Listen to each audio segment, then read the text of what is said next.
Carol Malinsky, Director of Content and Curriculum for the Institute, and I'll be hosting today's webinar that we're calling Reflections, How Am I Developing as a Servant Leader? Our founder and CEO, Art Barter, is with us today to guide us through some probing questions meant to help us stop and reflect on how we're doing in our servant leadership journey. Good morning, Art. Good morning, Carol. Great to be here with you today, as usual. Yes. Going to have some fun today? We absolutely are. For good. some reason, I'm full of extra vip and vim this morning. Okay, and watch out. I've been on Carol since 97. When she tells me that, it's going to be interesting. Yeah. So I'm just telling you that I'm in a great mood today. Well, that's great. That's good. Now, SLI, as you guys know, is a leadership development organization dedicated to teaching the implementation, emphasis on the implementation, of servant leadership. So we believe that servant leadership is to inspire and equip the people that we influence. And SLI takes that traditional power model of leadership and turns it upside down, demonstrating that the leader exists to serve all of those that he influences. Art, as you know, the servant leadership behaviors you developed are key to making the transformation to a servant leader mindset. Which behavior teaches this concept of reflection?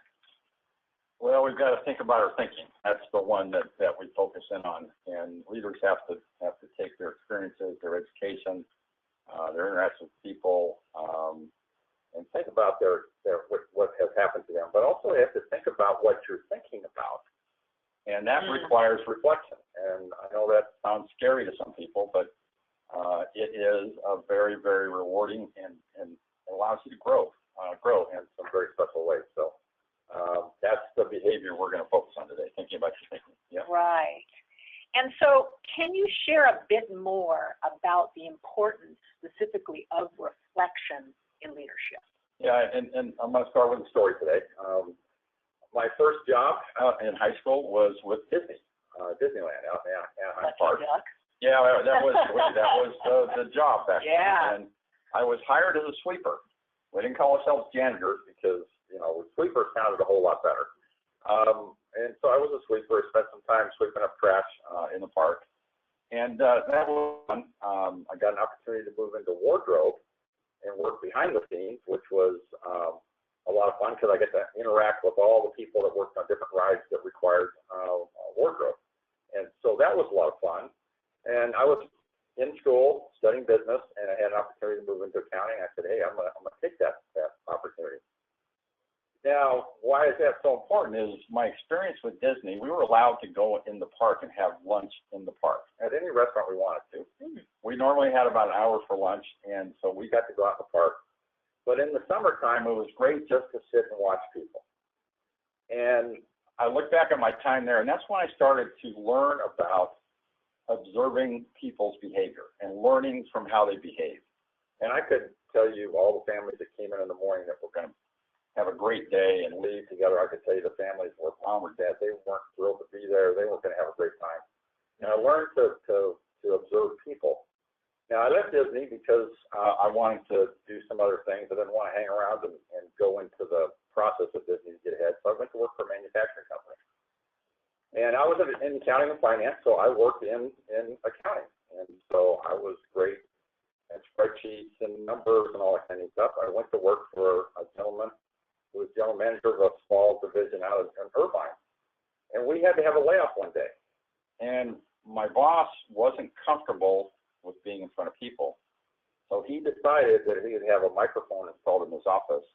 He had all the employees, including me, stand with everybody on the manufacturing floor, and we listened to him announce a reduction in workforce from his office. What? And I went, I can't believe what I'm hearing. But I heard the feedback from people on the floor after that meeting was over.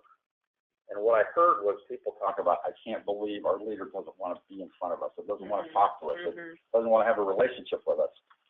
And watching people at Disney and then having that experience, I went, you know what? Leading is more about relationships than anything else.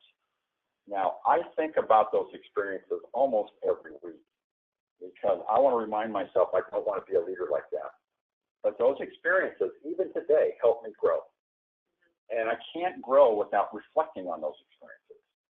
And so I want to leave you, I'll finish my story up here, is pretty simple. Experiences alone are just experiences until you reflect on them and learn from them and help you grow. Don't let your experiences just be experiences. If you're a task person and you've got your task list and you're going to check it off at the end of the day, I'm going to encourage you to think about how you accomplish those tasks rather than how many tasks you accomplish. So think about how you did with the task accomplishment, and did you follow your values? Did you do it the way you were supposed to? And that's the most important thing if you're a task person. Don't count up the number of tasks. Think about, did I do it the way I was supposed to? And that will help you reflect. And in that time of thinking about those things, there aren't a whole lot of people in my life I can share experience with that I know will help me grow like that. I share it with myself. And that just helps me learn and grow. So reflection, thinking about your thinking, is one of the most important things you will do as a leader. And I do more of it today than I've ever done in my career. And that's where I grow. It really is. Yeah. Wow, that's really interesting, Art. Well, I want to set up today's conversation around this servant leadership development cycle focused on the individual. So we're going to start with the idea of leading ourselves. Art, how do I lead myself more effectively? Well, you've got to spend time thinking about who you are and what type of leader you want to be. You have to have that courage to think about where you are today as a leader.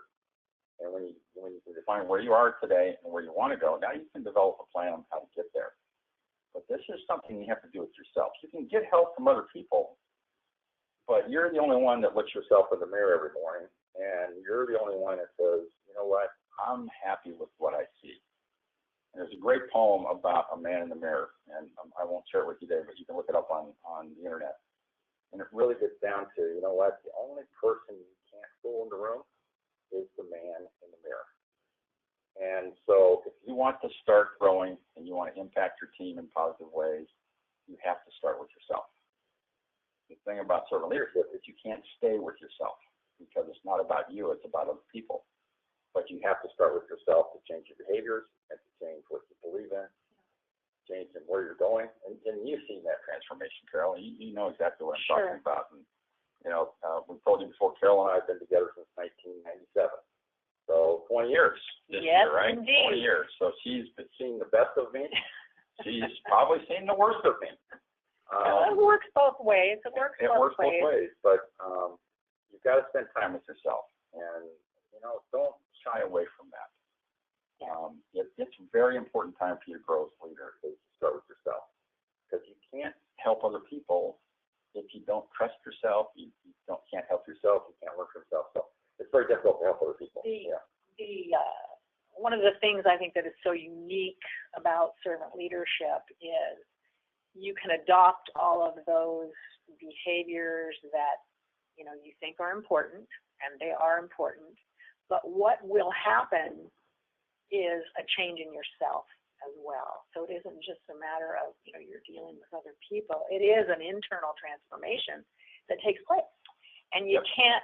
If you're serious about it, it's going to happen, and you are going to be a different person than you were when you started. And the people around you that you lead are looking for that change in behavior. Right. You can say anything you want to, but if you don't change your behavior, your credibility as a leader isn't going to be there, because people watch our behaviors, what we say, what we don't say, how we say it, how we don't say it, and we can't get away from that. And that's how we build credibility as leaders is we're serious about our behaviors and not just our words. Right, and that whole process of focusing on the behaviors will make that change in your mindset happen. That's right, exactly. And the transformation starts with the individual. Yeah. And you can't transform a team without transforming an individual first. And that's really important. So our next question for reflection is, how do I trust myself more effectively and completely? And that's a great question for us, Carol. You know, trust is a big issue, and I've always said if you don't understand what trust is about, how can you create trust with other individuals, or how can you help other people understand they need to create trust? So I look at what's my values, why I do what I do, what's my purpose. Do I struggle with those values, and how does that impact my behaviors? Do I struggle with my words, and how does that impact my behaviors?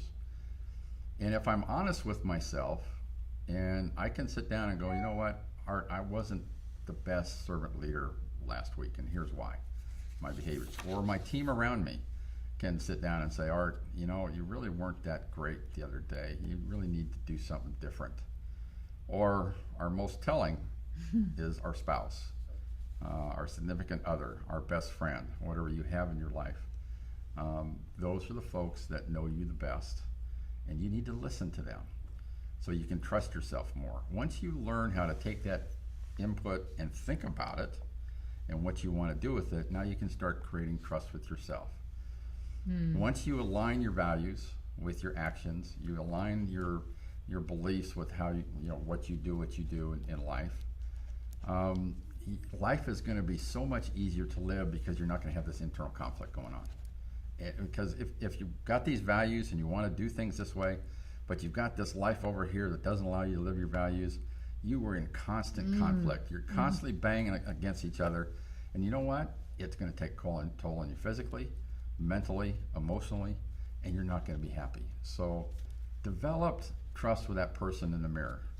And when you can look at yourself in the mirror more than 50% of the time, and you know what? I like that person.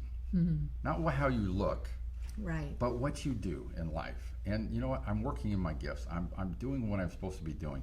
And when they're aligned, the trust in yourself becomes great, and you have this feeling that just goes, wow. I'm getting goosebumps just talking about this because I worked for so long in my life, I'll share this, for so long in my life, not working within my values.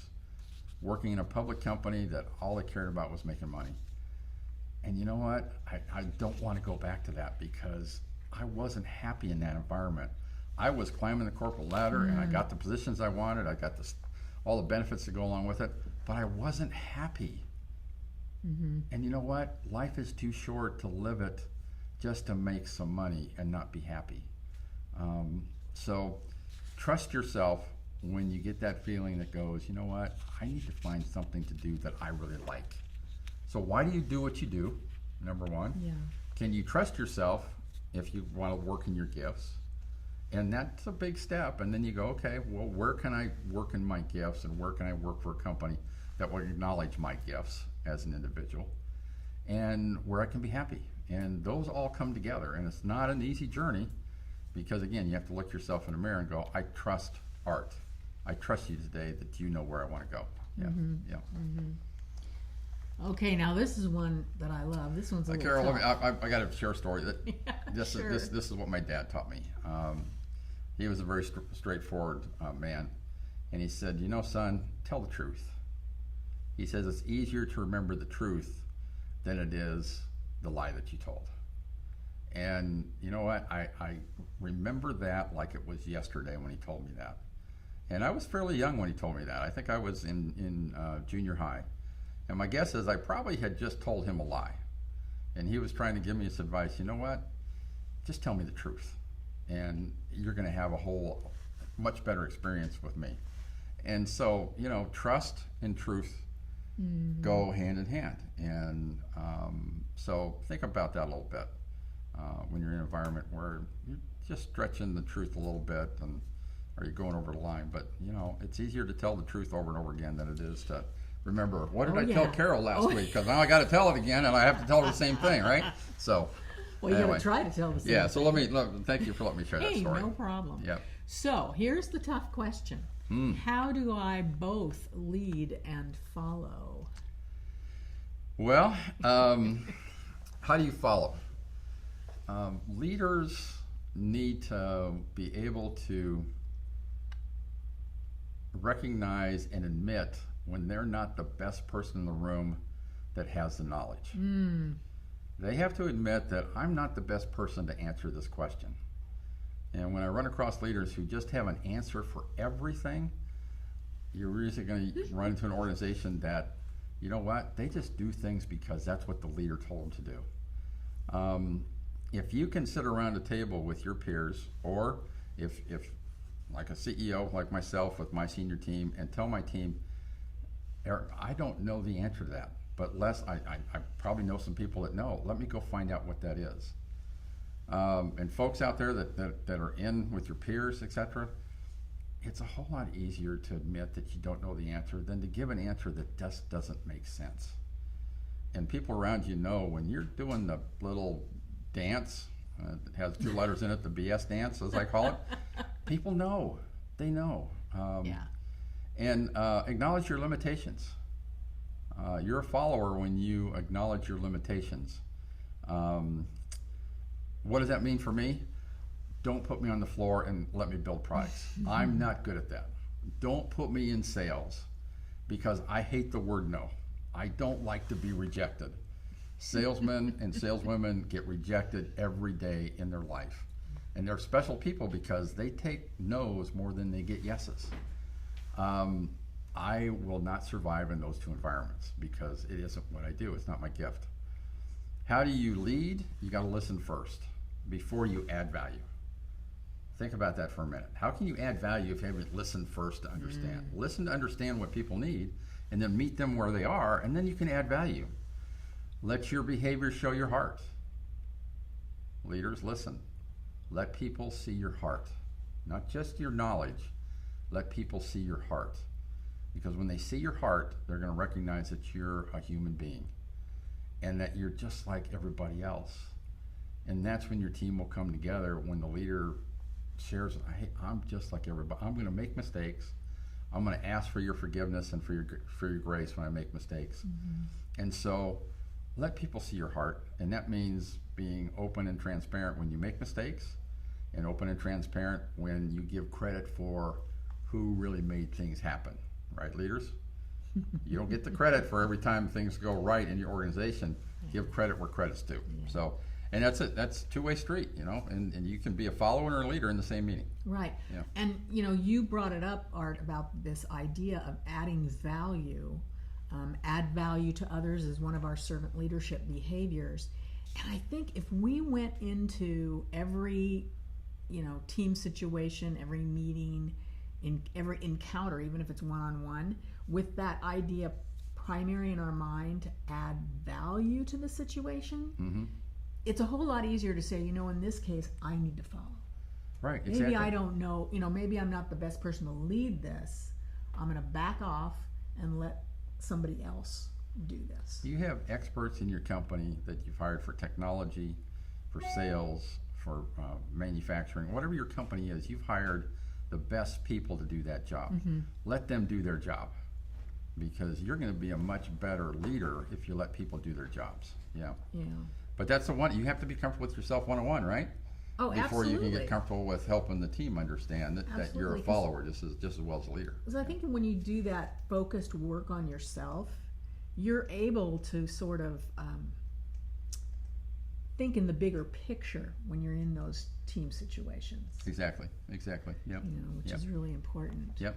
So our next question is, how do I connect with others to build trust? How do you connect with people? You have to meet people where they are. Don't ask people to come to where you are. And, that's real easy to say, but how do you make that happen in the real world? I have an expectation as CEO of the company for people to behave a certain way. If someone's not behaving that way in accordance with our values, I want to take a moment to understand what's driving that behavior. And I try to help leaders understand that 90% of the time people's reaction to you has nothing to do with what you just said. It has something to do with the experience they've had in the past, what's going on in their personal life, what's going on in their work life. And so you've got to meet people where they are. And that doesn't mean physically. That means, hey, if they need something very simple from you, go give them something very simple. Don't give them a dissertation on why that's the best thing. Give them what they need and answer their question. When they need the higher level thing, I spend time with my team at the higher level, meet people when they need strategic things, talk strategic, don't talk tactical. All right? Don't cross over and go, I'm going to control everything in the tactical world because, hey, I've hired you guys to take care of that. Take care of it. Let me add value to the strategic side of things. So, but to connect with people, you have to show you care. And when you meet people where they are and they see your heart and they know you really mean what you say, i.e. your behaviors back up what you say, guess what happens? You're now going to make a connection that's very special with people. And that connection is going to build a relationship and allow you to add value to them, and it's going to allow them to add value to you. It's a two-way street. And you need that connection. And people say people aren't going to really care how much, they don't care how much you know, and they won't remember what we told them, but they will remember how we made them feel.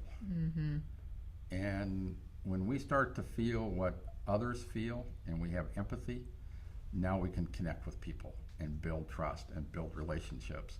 Without it, you're not going to go very far. You're going to have a boss employee relationship, and it's going to stay at that.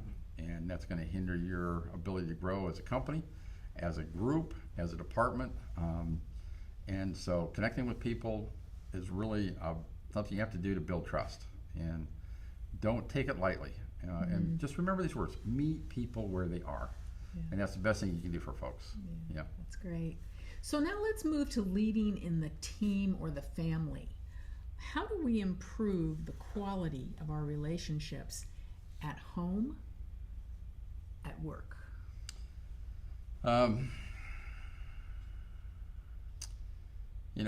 Adding value to the team is very, very important. Having them trust you as a leader is very, very important. When they understand that you're there to help them be successful, not to help you be successful, but for the team to be successful. And when they are, you're going to recognize their success and not take credit for it. Now, we've seen a lot of leaders go, hey, my team did a great job. And other leaders say, man, this was tough, but I got it done. You're not going to build trust that way with your team.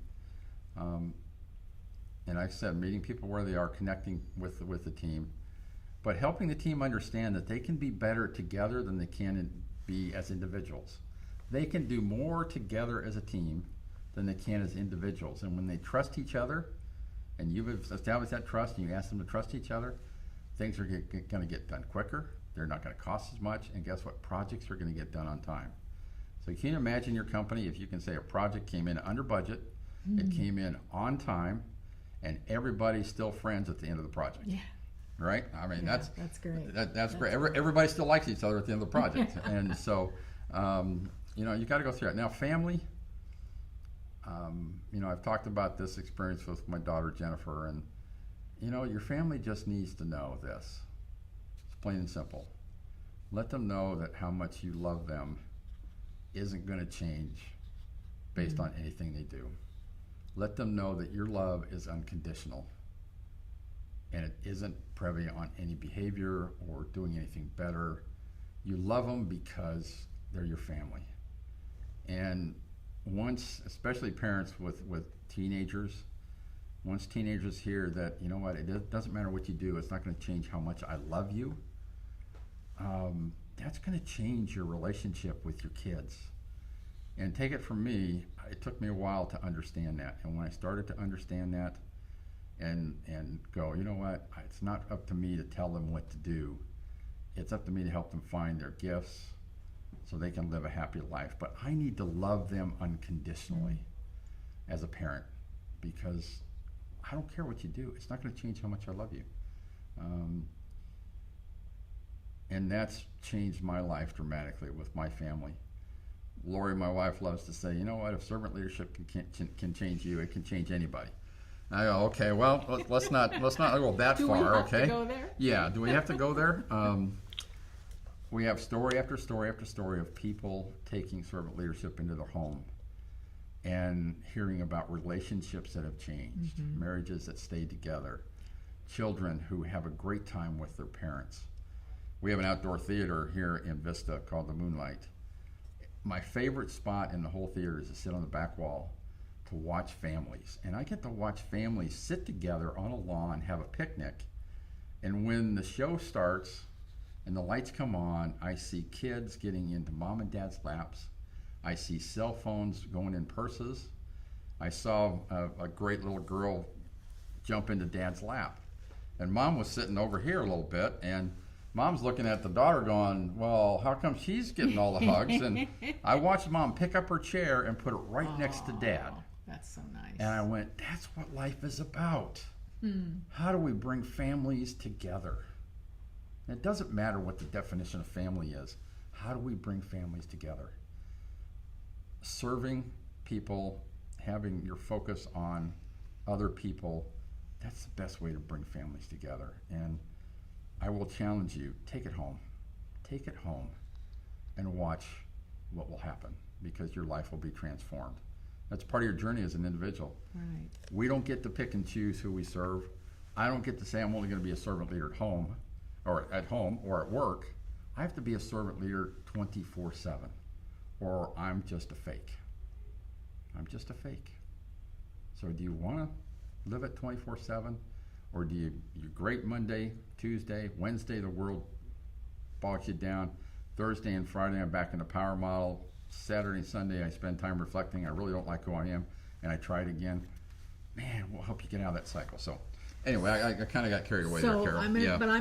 You're gonna have an opportunity even to expand in a sense on that, because our next question is, how do we help others find deeper purpose? I am constantly surprised when we work with people and ask them about their values. When we ask people, why are you here on earth? Why do you do what you do? And people say, well, I need a job, I need a paycheck, or this is what my parents wanted me to do in school, or I had this great opportunity and job and just decided to stick with it. But we ask people, what are your values? And they go, well, I've got this value and I've got this value. And I go, no, what's your top 3 values? Mm-hmm. And we have to help people define what their top 5 values are in their life. And we have an exercise that we go through to help them do it. Find and help people find their values. Once you've helped them define their values and help them, give them tools on how to live those values, help them find what they're good at, what they love to do, what they're passionate about. And this is an area that in business we put people in positions and we promote them until they fail. And that's one thing we need to turn around in this world. We've got to stop promoting people until they fail. The guy's doing a great job, so he'll be a great leader, a great supervisor. And we don't give him any training. We just promote him. We're not finding out what their gifts are and letting them work in their gift zone. When you do find out where people's gifts are in your organization, go find a spot that they can work and live in their gifts, and they're going to have a great time doing that, and you're going to see great results. Some of the things not to do in family-owned businesses, if you're a family-owned business, I see mom and dads that want to push the business on kids all the time. And I went to a family gathering of leaders about 3 or 4 years ago. And one of the questions from the son, who was now running the business, and dad was kind of an advisor, the question from the son was, how do I convince dad that he needs to retire and get out of the company? Wow, that's a tough one. So, that's helping people realize that it's time to go and you're holding the company down. There's a lot of times I look at myself as CEO of Datron World, our radio company, and go, am I serving that company the best? Am I holding them back if I don't do this? What am I doing that's holding them back? And how can I change my behavior? But when you help people find their values and find their gift zone, that connection is going to be really, really special with folks. Yeah. Now, for our last question, well, actually, it's almost our last one. In the organization or community, how do I live the mission, purpose, and values in my day-to-day actions? Well, actions is the key word. It's behaviors. Yeah. It is behaviors. Know why you're here. Know why your company's here. What's your mission? Why do you do what you do? What's your purpose? If you say your purpose is about making money, I'll challenge you to change that purpose. Find out why your company does what it does. Why do they serve customers? Why do you only serve certain parts of customers? Is it your technology, your products? What do they do for people? How do they improve their life? How do they add value to people? And when you learn about your mission and purpose of the company, now take your values seriously and live them every day in what you do. Not just 8 to 5. Not just 8, but every day, wherever you go in the community. If I go into our community here in North San Diego County and I profess that I'm a servant leader and they see me act in a way that isn't the right way, there's people in the community who know that I'm a person and I'm going to fail. But if they see that same behavior over and over and over again, guess what? My credibility with the community is going to go down, because they're going to say, I'm not really serious about being the right type of leader. It's behaviors. Do it with your behaviors. Ken Blanchard, I love him. He said, take it from your mind, from your heart, mind, and hands. Take what you know, take what you feel, and put it to work in your hands. And when you do that, boy, guess what? Guess what happens?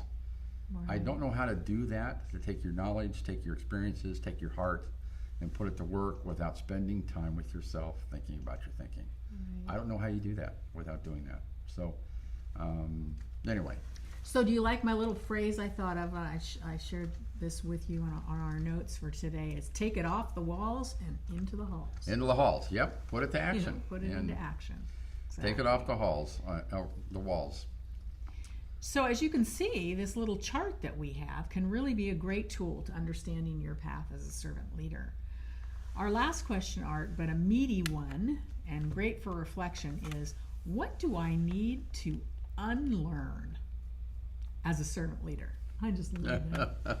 I love it. Oh, well, I'll share with you some of my things I had to unlearn. I had to learn that when I was trying to answer questions, I wasn't letting people tell me everything about. I was jumping in and solving the problem before I had all the information. I never do. So stop trying to fix the problem before the problem is fully defined. So you got to stop that. Am I doing things just because I need to be compliant with something? In our world of compliance, we're based in California. We have all kinds of rules, regulations. Just because we have those rules and regulations doesn't mean I have to put my heart in the drawer and forget about it. You can let your heart show even when you're in an environment of export control, Foreign Corrupt Practices Act control, a lot of U.S. Requirements. You can still do that. You have to learn how to do it. And you can do it. We've done it. Quit asking, what have you done for me lately? All right? Just stop it. Because it's not about what you've done for me lately. It's about what I have done for you lately. Right. So I have to turn that around. Quit keeping score.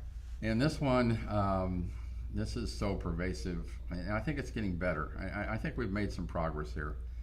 But achieve the bottom line at any cost. Just make it happen. And when leaders make small statements like, just go make it happen, without any constraints of, I want you to make it happen within your values or within your purpose. When you make the statement, quarter end's coming up, just go make it happen. The message you're telling people is, throw the values away, throw everything else away, just go make it happen. Early in my career, we were in a public company. We missed a shipment that was supposed to go to Latin America because we couldn't get an export license.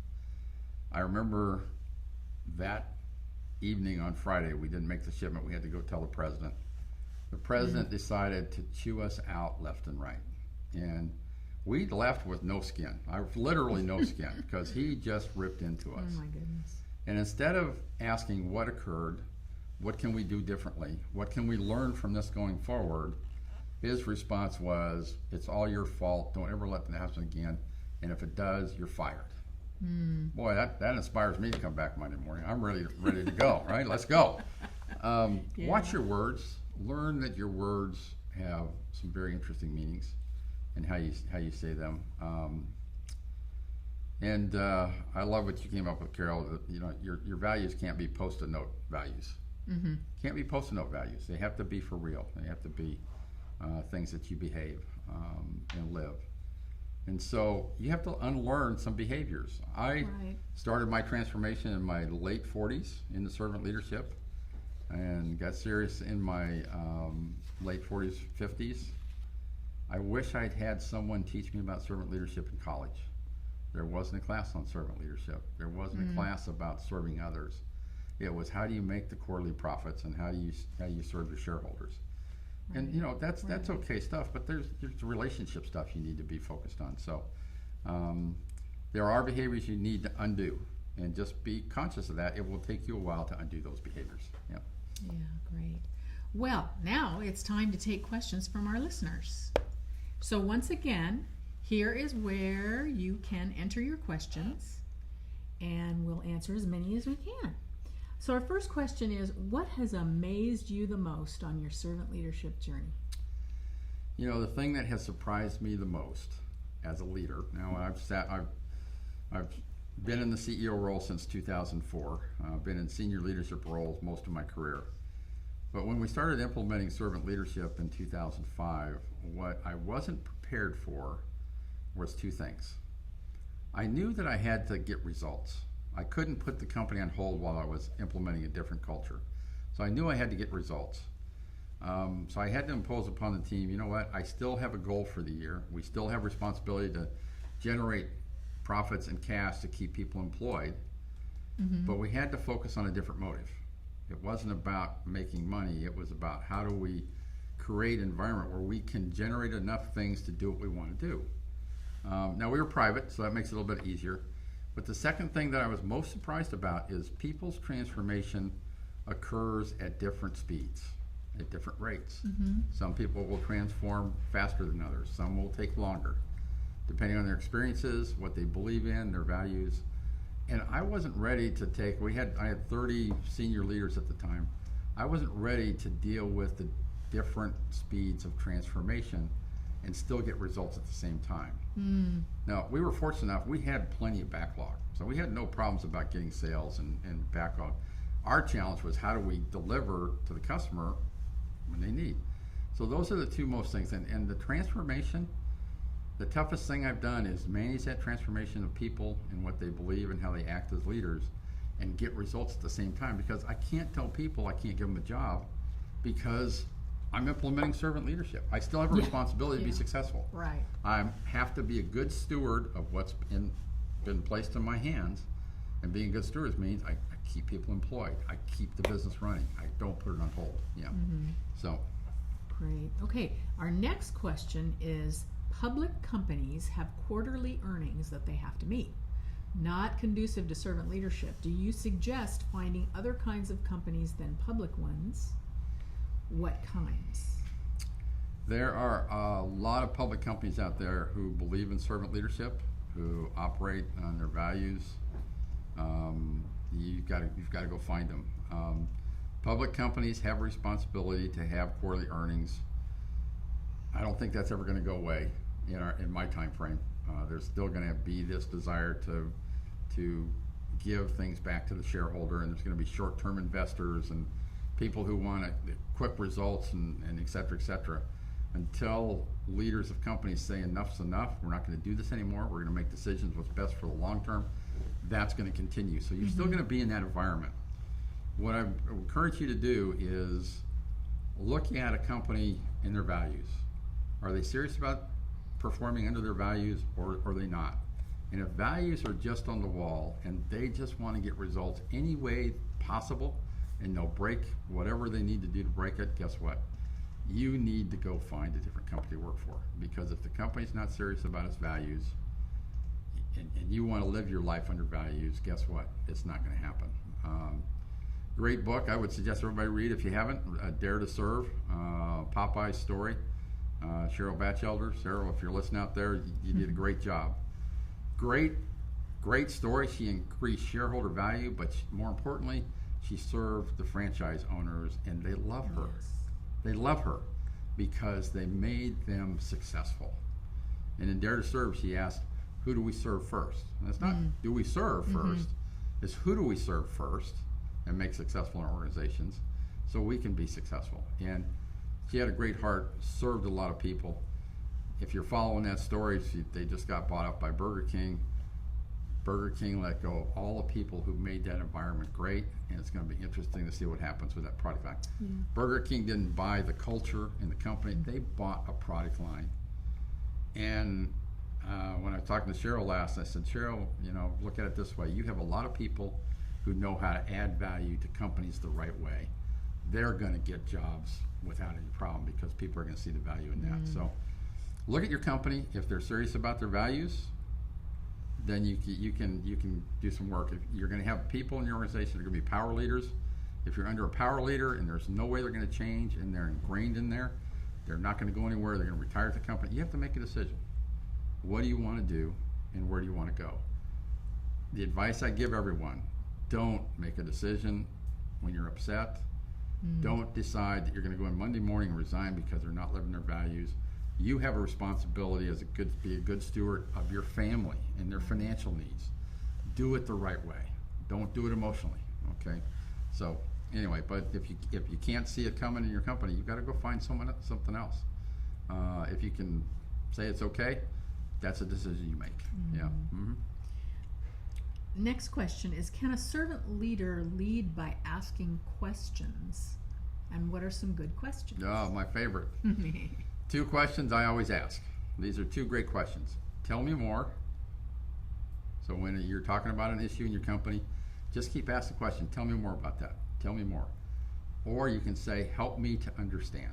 Help me to understand why someone feels that way. Help me understand how we got that process to that point. Help me understand why we didn't make this shipment to a customer. Help me understand why we didn't. And ask the question with the right motive. You want to get to the root cause so you can fix it, not so you can blame someone. I always tell people in my organization, it's about the process, not the people. Focus on the process, not the people. 2 great questions I'll use all the time. Help me understand and tell me more. And you keep doing that until you have a good, clear understanding. Now you can make a great decision for the company and do your job well. And if I can just add a little bit to that, Art, sometimes asking a question in the group when you already know the answer, but you ask the question, right? You can lead people that way and actually teach them without it being a threatening kind of feeling. So the more I've been working with servant leadership, the more I've realized that the power of questions like the 2 you highlighted, they're just invaluable to approach, leading and teaching through asking questions. You make a great point, Carol. In my role, my job isn't to solve the problem all the time. And you know what? I may have the answer of where I think they're going to end up, but what's more important is let the team decide. Yes, I've seen you do that. Let them learn that through the process of discussion and educating themselves, etc. You just help them along the journey. When they go through that process and learn more about the business and learn more about what's going on, guess what? They're going to take on more stuff. If you jump in and solve the problem for them every day and every second, guess what? They're going to go, Art's going to jump in here in 5 minutes. He's going to tell me what to do. My job is to go off and do what my leader tells me to do. Decisions aren't going to get made. They're going to wait for you to do everything. And so I tell leaders, if you're in a tennis match and you get the ball hit to you, your job is to hit it back. If someone tries to delegate up to you or delegate to you, that's really their responsibility so they don't have to do their job. Take the tennis ball, hit it back to them, and let them deal with it, okay? So one more time, give me those 2 questions, Art, that you use. 2 questions are, tell me more. So you got your team talking about things. Tell me more about what's going on. And just keep asking that question until you feel like you have all the information that's on the table that you need. Or help me understand. Help me understand what you just told me. Here's what I heard. Here's what I think I understand. If that isn't the case, tell me some more so I can help. I can understand what's going on. What you want to stay away from with your team is don't ever let the team get to the position where they tell you, Art, you made a decision, but you didn't have all the information. Make sure you have all the information and use those 2 questions to get it. Yep. Great. Next question. How do you help keep your teams and yourself on the servant leader path? What encourages people to stay on the path? Well, first and foremost, you've got to tell stories. Yeah. You've got to tell the stories of the people whose lives have been impacted, transformed. It doesn't matter how small, it doesn't matter how big. You tell the stories because that's what's going to impact people to continue to go. They're going to hear how someone else's family was impacted, how another organization was impacted, and guess what? They're going to say, I want some of that. And in big organizations where I've seen it successful, it starts in a small division in a state. And when that group gets great results, everybody goes, what's going on down there in Texas? How do they get those great results? I want to get part of that. So teach me more about what you're doing. In your organization, I think the best way to keep people focused is let them meet in what we call small groups. We have small groups of anywhere from 6 to 10 people. They meet once a month. They spend some time talking to each other. There's no agenda set down. There's no reporting out of it. The main reason for that group to get together is to sit down in an environment without me, without their boss, and be able to talk about the challenges they're having with their servant leadership journey and get advice from their group. More transformation is going to take place in that group than anything else because it's a safe environment. Create that safe environment. Let them spend time talking about servant leadership. Go through a book together. Take a book and share a chapter once a week at lunch. But continue to talk about it. Continue to show that you're serious about it. Continue to let your behaviors go down the path. And we always say walk your talk. We say behave your talk. Behave your talk. Doesn't walk it, behave it. So just keep at it and keep working at it and keep letting people invest time in others to transform and change their behavior, and you'll see things change faster than you ever thought was possible. Right. Yep. We've been at this since 2005. 2005, yes. And I can honestly say it is the stories, the changes we've seen in people that keep us so dedicated to this. And it wasn't just when I worked for SLI, for example, but all the years that I worked for Datron World Communications. It's seeing the real, what I like to say, servant leadership for real. The people are giving PTO time to each other. The people coming alongside others that are hurting and being there for them.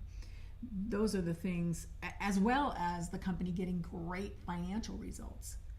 It's put it all together, and there is no question in our minds that this is the right way to go. Right. Yep. Exactly.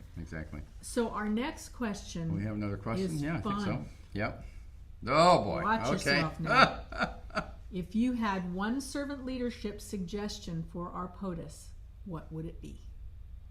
And for those who don't know what POTUS is, that's the President of the United States. My single sentence I would say to anyone in Washington right now is serve the person and not the ideology. Perfect. Plain and simple. We need to get back to serving people.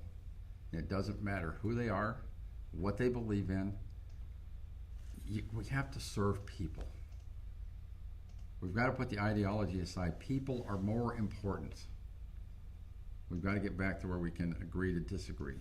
And past that, it's a whole different webinar, and my team really doesn't like for me to get involved with politics, and I really don't like to get there. In what we do, I remained independent, and so, but that's if I had the chance to tell anyone in Washington today, serve the people, not the ideology. Excuse me. Yep. Great, thank you, Art. So the next one is, I need to work on letting people finish articulating the problem and their idea of the solution before I jump in and solve things. Do you suggest I admit to this with the staff team and ask for their help? Or is it better on my own and they see the results? What a great question. Yeah, it's a great question. I think you can do both. And when you develop trust with your team, I think you can ask them to tell you when you've done that. There's a great line in West Wing that I love, and in fact, I just used it the other day in my office. And he says, see that line behind you? I said, yeah, I see the line behind me. He says, go back over it because you just crossed the line. You can't cross the line until you develop trust. What I would encourage you to do is write a little note on your pad or however on your phone, whatever it is, and just say, keep it zipped up. And that's all you got to write down. Keep it zipped up. And what that means is zip up your lips and listen to everything that's going on.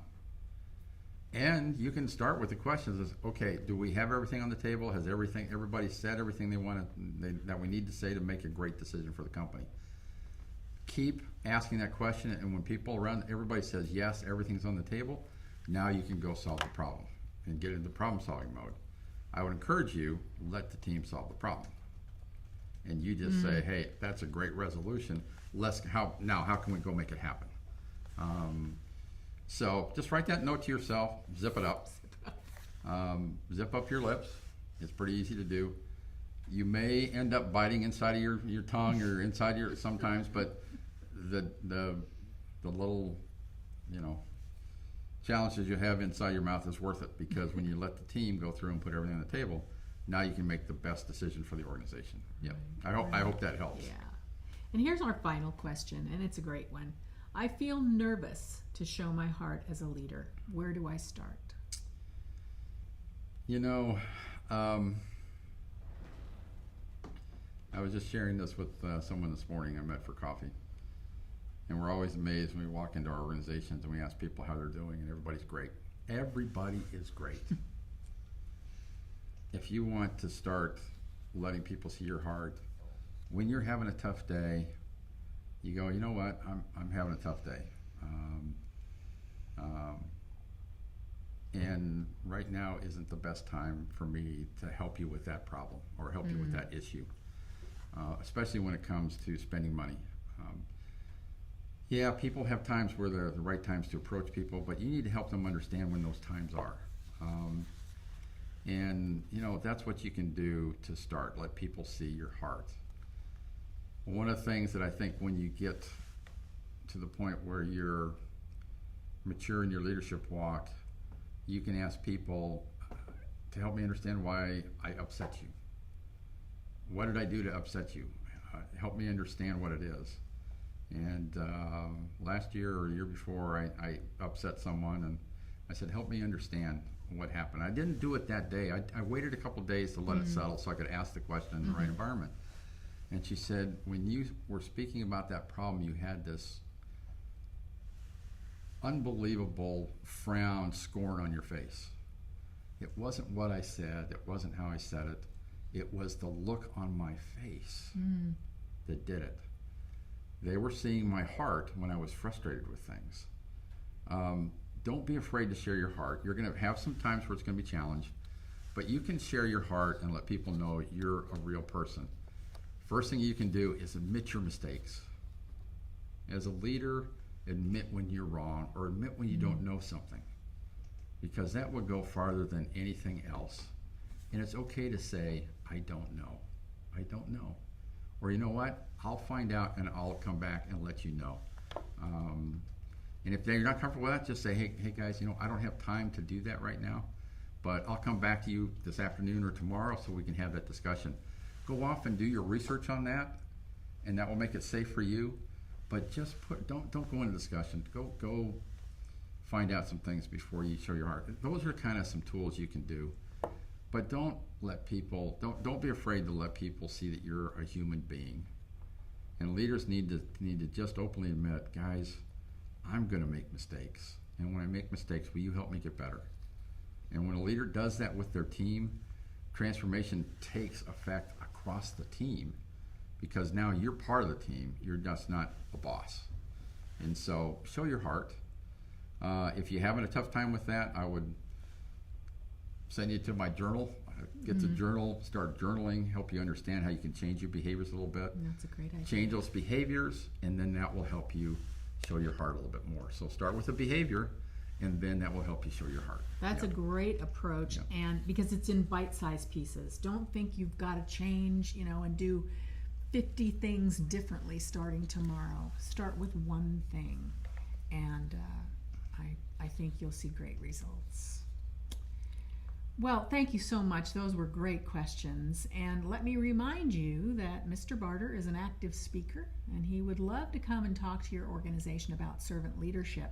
You can visit our website at www.servantleadershipinstitute.com for more details about that. And Carol, I'm going to pipe in. Sure.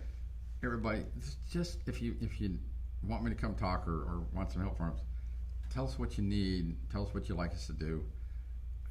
Guys, you can afford me. I can't. People tell me all the time, well, we can't afford you. Can't afford. You know what? We just want to help people. We just want to help people. And we're in a position where we can help people. So that's the best position for us to be in. So, guys, if you want some help, gosh, man, let us know. We'll see if we can help you. And if we can't, that's okay too. But, hey, just let's have the conversation. Yeah, don't be afraid of any artist, big speaker. I'm not. I'm just a regular guy. I just a regular guy. I love to come talk to people, okay? Yeah. That's great. Thank you so much, Art. And to go about the process of learning more about servant leadership and specifically the behaviors that we've been talking about, don't overlook Art's latest book, The Servant Leadership Journal. It's an in-depth look at servant leadership behaviors through the journaling process, and that's what's really key about this one. So it's a great tool for your servant leadership journey, and it's available either from our website or also from Amazon. As I mentioned earlier, our registration is underway for our 2018 Servant Leadership Conference, and we're calling it Shift into Drive, Navigating Servant Leadership. The dates are February 19th and 20th of 2018, and it'll be out here in sunny, get that, you folks in the cold east, sunny California, San Diego, California. And we're just going to have a great time, and we look forward to seeing everybody there. Now, here's some ways that you can get involved with SLI. We'll continue this webinar series, and we have podcasts that you can find on iTunes. Just search for the Servant Leadership Institute podcast. And we'd love to have you get involved with us on social media. Lastly, don't forget, we offer weekly tips. And if you go to our website, you'll have the ability to sign up for those weekly tips that really give you practical things you can do to start making that cultural change to servant leadership. So, Art, any thoughts you'd like to leave us with today? Start the journey. Start today. You can start after you get off this webinar. Start working on yourself first. Think about your thinking. Do some reflection. But I will share with you, every second of that journey will be worth it. Will be worth every step. Every step won't be joyful, because when you learn about your shortcomings, you got to learn that you're not perfect, and you're gonna come across some challenges and some struggles. But people care for you as a leader. They love you as a leader. They really would love to help you get better as a leader. But start today. Don't put it off. You can change your behavior today. You don't need permission from your CEO. You don't need permission from any leader in the organization. You don't need permission from your boss to treat people with dignity and respect. You don't need permission from anyone except yourself. So ask that permission of yourself and say yes, and start behaving differently tomorrow. And when you do that, and you serve the people and not the ideology, you treat people with dignity and respect, everybody, guess what? Man, it's a joy. You have so much joy in your heart because you start seeing smiles on people's faces. So start the journey. Don't wait. Don't put it off. And those of you that have been on the journey for a while, get better. Get better. Ask your teams, what can I improve in? Don't ever believe you've arrived as a servant leader. You never get to check that box off, because we're always getting better and improving. We're human beings.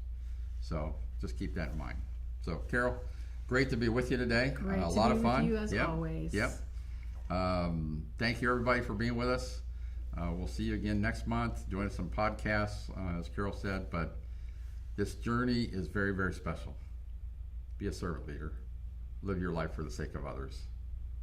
And it will be an unbelievable, unbelievable journey. So thank you guys for joining us today. Thanks, everybody. See you We'll later. see you next month. Yep. Bye-bye. Bye-bye. Bye-bye.